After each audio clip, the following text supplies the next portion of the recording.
PDF সিরিজের first ভিডিওতে সবাইকে স্বাগত জানাই। আমরা পিডিএফ ফাইল নিয়ে কাজ করছি না, অথচ স্মার্টফোন ইউজ করছি। আজকের প্রজন্মে এরকম সংখ্যাটা হয়তো খুবই কম।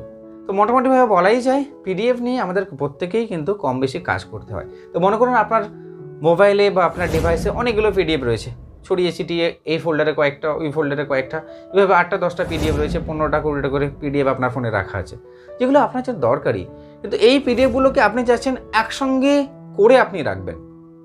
বা মনে করুন আপনি কোথাও অনলাইন ক্লাস করছেন, সেখান থেকে পিডিএফ ফাইল আপনাকে প্রোভাইড করা হয় ক্লাসের শেষে।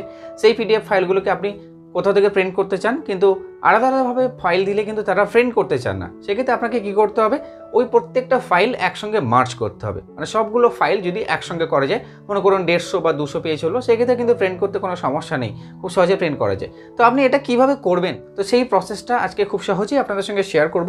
ভিডিওর শেষ পর্যন্ত দেখতে থাকুন। ভিডিও ডেসক্রিপশনে একটা অ্যাপ্লিকেশন লিঙ্ক দিয়েছি, আপনারা সেই লিঙ্কে ক্লিক করবেন এবং প্লে স্টোর থেকে এই অ্যাপ্লিকেশনটাকে ইনস্টল করবেন। আপনি চাইলে অনলাইনে অথবা অফলাইনেও কিন্তু সম্পূর্ণ পিডিএফের কাজ করে নিতে পারবেন। তো আমি আপনাদেরকে একেবারে অফলাইনে দেখাচ্ছি, নেট কানেকশন আমার অফই আছে। তো অফলাইন কনভার্টারের মধ্যে আপনারা এখানে অপশান পাবেন পিডিএফ টুলসের, এখানে আপনারা ক্লিক করবেন। আপনি প্রয়োজনে ফাইল সিলেক্ট করতে পারেন আলাদা আলাদাভাবে, অথবা আপনি ফোল্ডারের মাধ্যমে কিন্তু এই কাজটা করতে পারবেন। তো সেক্ষেত্রে আপনার একটা ফোল্ডার তৈরি করতে হবে এবং সেই ফোল্ডারের মধ্যে আগে থেকেই আপনার প্রয়োজনীয় পিডিএফ ফাইল যেগুলো আপনি মার্জ করাতে চাচ্ছেন সেগুলোকে রাখতে হবে। তো আমি এখানে আপনাদেরকে ফাইলসের সিলেকশনটাই দেখাচ্ছি। তো এখান থেকে ফাইলসের উপর ট্যাপ করবেন, ফাইল ম্যানেজার ওপেন হয়ে আসবে এবং আপনি সেখান থেকে আপনার পছন্দের যে পিডিএফ ফাইল যেগুলো আপনি মার্জ করাতে চাচ্ছেন সেগুলো সিলেক্ট করে নেবেন। তো আমি এখান থেকে কয়েকটা সিলেক্ট করছি।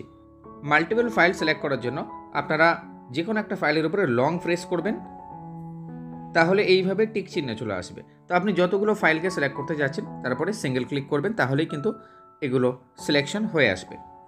আমি এক্সাম্পলের জন্য দেখুন 4 সিলেক্টেড, 4টে ফাইল আমি সিলেক্ট করলাম। এবারে এখানে সিলেক্টের উপরে ক্লিক করবেন।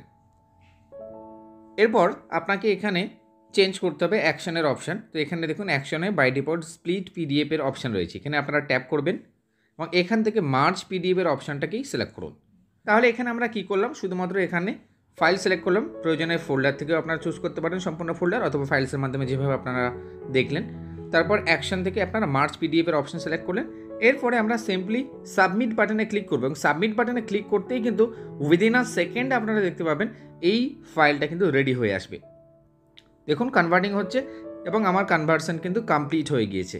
আমার মার্জ পিডিএফ ফাইলটা কিন্তু ওপেন হয়েছে, আপনারা এখানে দেখতে পাচ্ছেন টোটাল 46টা পেজ কিন্তু এখানে রয়েছে।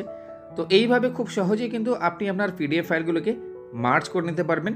অনেকগুলো পিডিএফ ফাইলকে আপনারা খুব সহজেই সেকেন্ডের মাধ্যমে মার্জ করে নিতে পারবেন এবং সেটা আপনারা সহজেই যে কোনো দোকান থেকে প্রিন্ট আউটও করে নিতে পারবেন।